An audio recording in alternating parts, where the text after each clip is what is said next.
ታሪኩ የሚጀምረው ክርስቲያን የተባለ ሰውን እያሳየን ሲሆን ክርስቲያን ታላቅ የሆነ ኳስ ተጫዋች መሆን ፍላጎት ነበረው፣ ልክ እንደ አሪያው ሮናልዶ። አባቱ ወታደር ሲሆን በብዛት በተልእኮ ላይ ነው ትኩረቱ። ስለዚህ ይህ ሕፃን ብዙ ጊዜውን የሚያሳልፈው ከእናቱ ጋር ነበረ። አንድ ቀን ኳስ በቲቪ እየተመለከተ ልክ እንደ ሮናልዶ መጫወት እፈልጋለሁ ሲል ለእናቱ ይነግራታል። እናቱ በማበረታታት ያንን ማድረግ የምትፈልግ ከሆነ ጠንክረ በመስራት አሰልጣኝህን ማሳመን አለብህ አለችው። ክርስቲያን ግን በሰፈር ብቻ ሳይሆን አገርን ወክሎ መጫወት ነበር ዓላማው። ካትሊንም በማበረታታት ታቅፏለች። ከቆይታ በኋላም ክርስቲያን አሪያውን እየተመለከተ ልክ እንደሱ መጫወት ሲሞክር በድንገት መስኮቱን ይሰብረዋል። አንድ ቀን ግን በፍጻሜ ጨዋታ እንደዛ አይነት ጎል እንደሚያስቆጥር እምነት ነበረው። ካትሊንም በተግባሩ ደስተኛ አልነበረችም። ኳሱንም ወደ ውጭ በመውጣት እንዲያፈላልግ ትጠይቀዋለች። በውጭም ክርስቲያን ፍራንክ ወደ ተባለው ጎረቤቱና ልጁ ኢድና ዶናልድ ጋር ሲሄድ ሕፃኑ ኳሱን ይነጥቀዋል። ፍራንክም ርዕሱን በመቀየር ስለ አባቱ ይጠይቀዋል። የክርስቲያን እናት ስትመጣ በሰፈር ውስጥ ላለ ቡድን እየተጫወተ እንደሆነ ነገራት። ከመሄዷ በፊትም ካትሊን ፍራንክን ወደ ልምምድ ቦታ እንዲወስደው ትጠይቀዋለች። ክርስቲያን ግን በፍራንክ ደስተኛ አይደለም። ካትሊንን በማጽናናት አንድ ቀን ስትጫወት አባቱ ይመለከታል አለችው። በመኪና ውስጥም ፍራንክና ልጆቹ ክርስቲያንን የሴት ልጅ እያሉ አይምሮን የሚነካ ንግግር ይናገሩት ነበረ። ከቦታው ሲደርሱ ዶሚኒክ የተባለው አሰልጣኝ ቡድኑን ለማሸነፍ እቅዱን መቀየር እንዳለበት ይናገራል። ፍራንክም ከስፖንሰር የሚገኘውን ጥቅም ልጁን ሊጠቅም እንደሚገባ ይናገራል። ፍራንክም በክርስቲያን ባያምንበትም ዶሚኒክ ግን እድል ይሰጠዋል። ሕፃኑ በተደጋጋሚ ጎል ለማስቆጠር ቢሞክርም ሊሳካለት ግን አልቻለም ነበረ። በዛም ምሽት ልጁ ቅር እንደተሰኘ እናቱ ስላወቀች ምን እንደገጠመው ጠየቀችው። ክርስቲያንም ምንም እንኳን እድል ቢሰጠውም መጠቀም እንዳልቻለ ይነግራታል። ካትሊንም ሁሌም ቢሆን አዲስ እድል አለ ብላ አሳመነችው። ክርስቲያንም ለምንድነው ግን ሰዎች ያለ ምክንያት የሚጠሉኝ ሲላት፣ እሷ ደግሞ ምክንያቱ በውስጣቸው ያለው መጥፎ ነገርን መቋቋም ስላልቻሉ ነው አለችው። መቼም ተስፋ መቁረጥ የለብህም የሚለውን የአባትህን ቃል አትርሳም አለችው። ምክንያቱም ስኬት ትክክለኛ በቀል ነው ስትል መለሰችለት። አባቱን እንደናፈቀው ሲነግራትም እሷም እንደናፈቀችው ትመልስለታለች። በጦርነት ላይ አባቱ አደገኛ ሁኔታ ውስጥ ገብተው ነበረ። በሌላ ቀን ክርስቲያን ከምርጥ ጓደኛው ሁሊያን ጋር ይሰለጥን ነበረ። ግብ ጠባቂ ሲሆን ክርስቲያን በተደጋጋሚ ጎል ለማስቆጠር ቢሞክርበትም ሊሳካለት ግን አልቻለም ነበረ። እንዲያውም በድንገት ኳሱ ወደ ጎረቤቱ ግቢ ይገባል። ክርስቲያን ይቅርታ ቢጠይቅም ጎረቤቱ ግን ኳሱን አልሰጠውም ነበረ። ምክንያቱም አበባው ላይ ጉዳት አድርሶበት ነበረ። ከቆይታ በኋላም በጨዋታ ወቅት ክርስቲያን በተቀያሪ ወንበር ይቀመጣል። ቡድኑም ጥሩ ባለመጫወቱ ብዙ ጎል ተቆጥሮበት ነበረ። በእረፍት ጊዜ ዶሚኒክ ለቡድኑ ምክር ይሰጣል። ከዛም በጨዋታው የፍጹም ቅጣት ምት በማግኘት ያስቆጥራሉ። ዶሚኒክ ለክርስቲያን እድል ሊሰጠው ቢፈልግም ፍራንክ ግን ደስተኛ አልነበረም። ዶሚኒክም ክርስቲያንን ለምን መጫወት እንደፈለገ ሲጠይቀው ክርስቲያን አባቱ ወደ ቤት የሚመጣበት አንድ ምክንያት መሆን እፈልጋለሁ ሲለው ዶሚኒክ እድል ሊሰጠው ይወስናል። ክርስቲያንም ወደ ቡድኑ በመቀላቀል ከልቡ መጫወቱን ይቀጥላል። ምንም እንኳን ጎል ባያስቆጠርም የነበረው ታታሪነት ነጥብ ተጋርተው እንዲወጡ ያደርጋቸዋል። በጨዋታው መጨረሻም ዶሚኒክ ሕፃኑ ላደረገው ትግል ያደንቀዋል። ካትሊንም የአሰልጣኙን ንግግር ወዳው ነበር። ከመሄዳቸው በፊት ግን ፍራንክ እራት አብረው እንዲበሉ ይጠይቃታል። በዛን ጊዜ ግን አልተስማማችም ነበረ። ካትሊንም በዛ ምሽት በቤቱ ስራ እየሰራች ስለ ባሏ ታስብ ነበረ። ክርስቲያንም ወደ እርሷ በመሄድ ወደ ሜዳ በመምጣቷ አመሰገናት። እሷም አንዱንም ጨዋታ እንደማያመልጣት ትነግረዋለች። ከዛ በኋላም አብረው ይተኛሉ። በጦርነትም የጆርጅ ሁኔታ የከፋ ሆኖ ነበረ። በጦርነቱ በደረሰበት አደጋም ራሱን ስቶ ነበረ። በሌላ ቀን ካትሊን ልጇን ትምህርት ቤት በማድረስ ትሰናበቷለች። ወደ ስራ እየሄደችም ያልጠበቀችው የስልክ ጥሪ ይደርሳታል። ያንን እየሰማች በነበረበት ወቅትም ከመኪና ጋር ትጋጫለች። ከትምህርት በኋላም ክርስቲያን ይጠብቃት ነበረ። አደጋ እንደደረሰባት ባለማወቅም መምህሩ ሁነቱን እንዳልተፈጠረ ታረጋገዋለች። ከቆይታ በኋላ ግን ፍራንክ ወደ ሆስፒታሉ ይዞት ይሄዳል። ነርሷ ግን እናቱን ከማየቱ በፊት ጠንካራ መሆን እንዳለበት ነገረችው። ወደ ካትሊን ክፍል ሲገባ ካትሊን ምንም እንኳን ጉዳት ቢደርስባትም ልታረጋጋው ትወስናለች። ለትንሽ ጊዜም ጨዋታውን እንደማትመለከት ነገረችው። እሷም ሁሌም እንዲጸልይ ትነግረዋለች። ከሆስፒታሉ እየወጡ ለፍራንክ የክርስቲያን አያቶች እንደሞቱና ካትሊን እስክትድን የሚንከባከብ ፍራንክ እንደሆነ ነገረችው።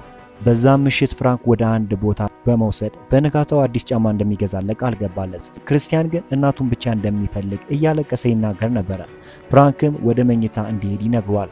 በነጋታው ፍራንክ ወደ አንድ ሱቅ በመውሰድ ለልጁ በጣም ውድ ጫማ ሲገዛ ለክርስቲያን ግን ርካሽ ወይም ነፃ የሆነ ጫማ ይጠይቃል። ሰውየውም በፋብሪካው ስህተት የተሰራውን አንድ የቆሸሸ ጫማ ይሰጠዋል።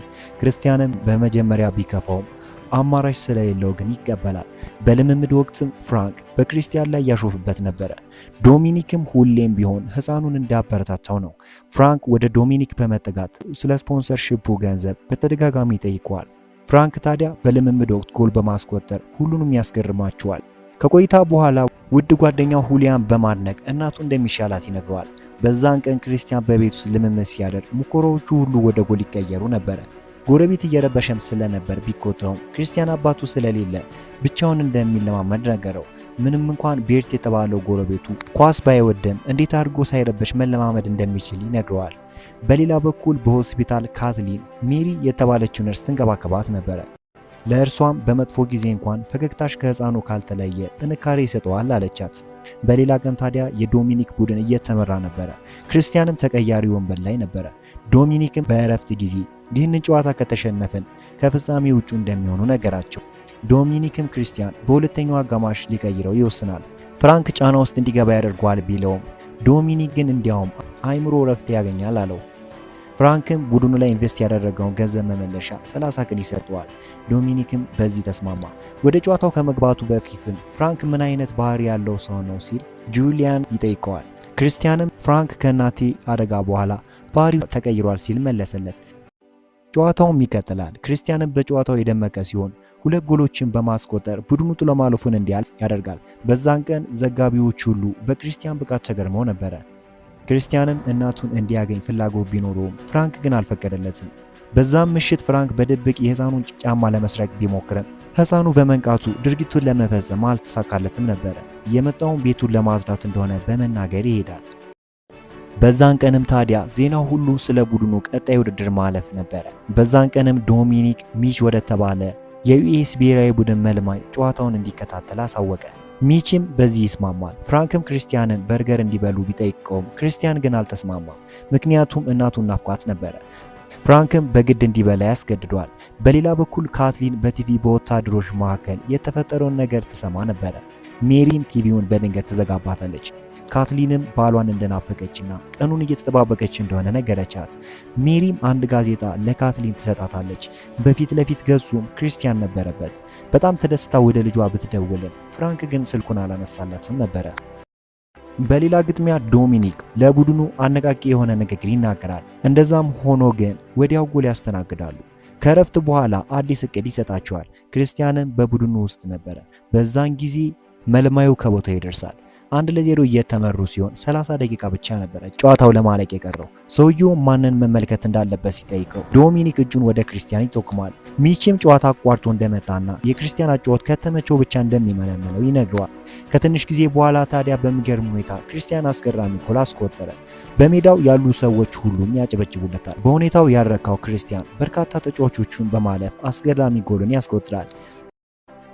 ከዛም በኋላ ቲሸርቱ ላይ መታሰቢያነቱ ለእናቱና ለአባቱ እንዲሆን እንደሚፈልግ የሚያሳየውን ቲሸርት ያሳያቸዋል። ሚችም ክርስቲያን በዚህ ሁኔታ መጫወት የሚቀጥል ከሆነ ወደፊት ከፍተኛ እድል እንደሚኖረው ነገረው። ዶሚኒክም ቡድኑ ቻምፒዮንሺፕ እንዳለፈ ጥሩ ዜና ያበስራቸዋል። አንድ ላይ በመወሰድም በአንድ ሬስቶራንት ውስጥ ፒዛ ይጋብዛቸዋል። በመሃልም ፍራንክ ወደ ቦታው ሲመጣ ፍራንክን እንደማይፈልገው በሚያሳይ ሁኔታ ከቦታው ይሄዳል። በሆስፒታል ውስጥም በቲቪ ውስጥ ካትሊን ልጇን ትመለከተዋለች። በቲሸርቱ ላይ የጻፈውንም ጭምር አየችው።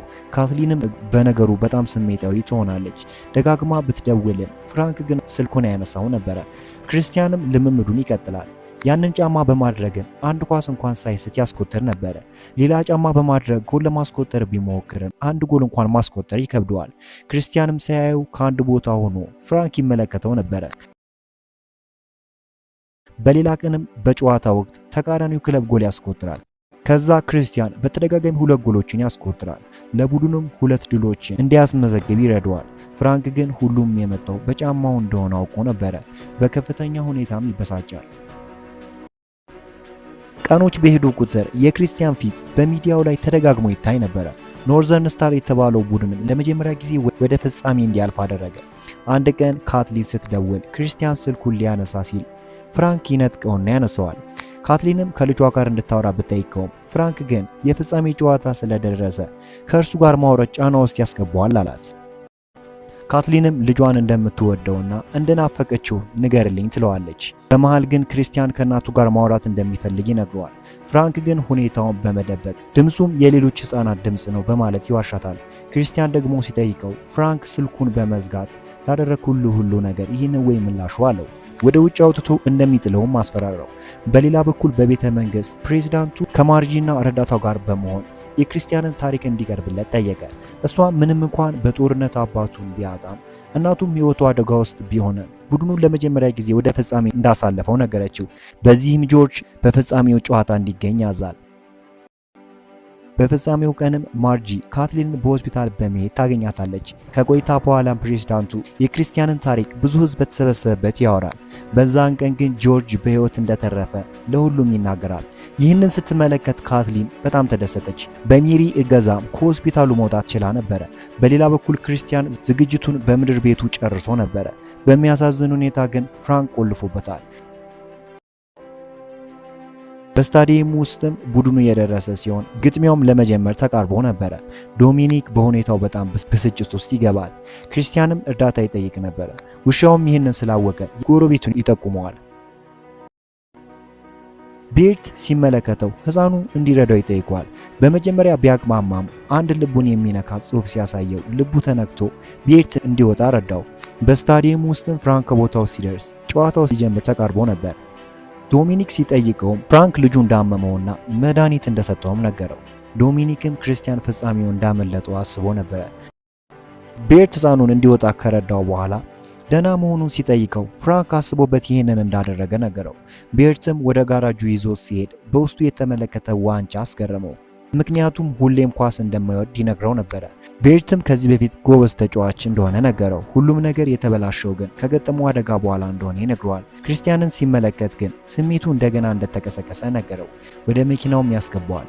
በሌላ በኩል ኖርዘርን ስታሮች የፍጹም ቅጣት ምት የሚያሰጥ ጥፋት ሰርተው ነበረ። በመሃል ግን ክርስቲያን ከቦታው እንደደረሰ ሲሰሙ በውስጡ ያሉ ሰዎች ይደሰታሉ። ዶሚኒክም ሁኔታውን የፍራንክ ተንኮል እንደሆነ ቢያስብም ክርስቲያን ግን ይሸፍንለታል። ክርስቲያንም ወርቃማ ጫማውን ቢያፈላለግም ጫማው ግን በቦርሳ ውስጥ የለም ነበረ። ክርስቲያንም ካለዛ ጫማ መጫወት እንደማይችል ቢናገርም ዶሚኒክ ግን ጫማው ሳይሆን አንተን የምትጫወተው ብሎ ያሳምነዋል። ሌላ ጫማ አድርጎ በመግባት የመጀመሪያ እድል አግኝቶ ይስታል። በሁለተኛው ሙከራው ግን ጎል ማስቆጠር ይችላል። ለመጀመሪያ ጊዜ ጫማው ላይም ጥገኛ ሳይሆን ጎል አስቆጠረ። ጎሉንም መታሰቢያነቱ ለዶሚኒክ ያደርገዋል። በርካታ በሆስፒታል የሚገኙ ሰዎችም በእውነቱ ተደሰቱ። ጆርጅም ከስቴዲየሙ በመድረስ ከካትሊን ጋር ይገናኛል። ጨዋታው ለመጠናቀቅ 2 ደቂቃ ሲቀረው ዳግም ሌላ ጎል ያስቆጥራል። በዛ ጎል ምክንያትም ኖርዘርኖች ጨዋታውን አሸነፉ። ቤርት በዚህ በጣም ተደሰተ። ከጨዋታው በኋላ ኢድም ጫማውን እንደሰረቀው ከነገረው በኋላ እመልስልሃለሁ አለው። ክርስቲያን ግን ምንም ጣጣ እንደሌለውና ዋናው የአእምሮ ጥንካሬ እንጂ ጫማው አይደለም አለው። ክርስቲያንም ወደ ቤተሰቦቹ ጋር በመሄድ ጥሩ ጊዜን ያሳልፋል። ፍራንክ ምንም እንዳላደረገ ቢያስመስልም ካትሊን ግን ትመተዋለች። መለማዮችም ወደ ክርስቲያን በመጠጋት ለክርስቲያን እድል አቀረቡለት። ታሪኩም ዶሚኒክና ቡድኑ ዋንጫውን ሲያነሱ እያሳየን ያበቃል። አብራችሁን ስለቆያችሁ ከልብ አመሰግናለሁ። በአዲስ ቪዲዮ እስክንገናኝ መልካም ተመኘሁ።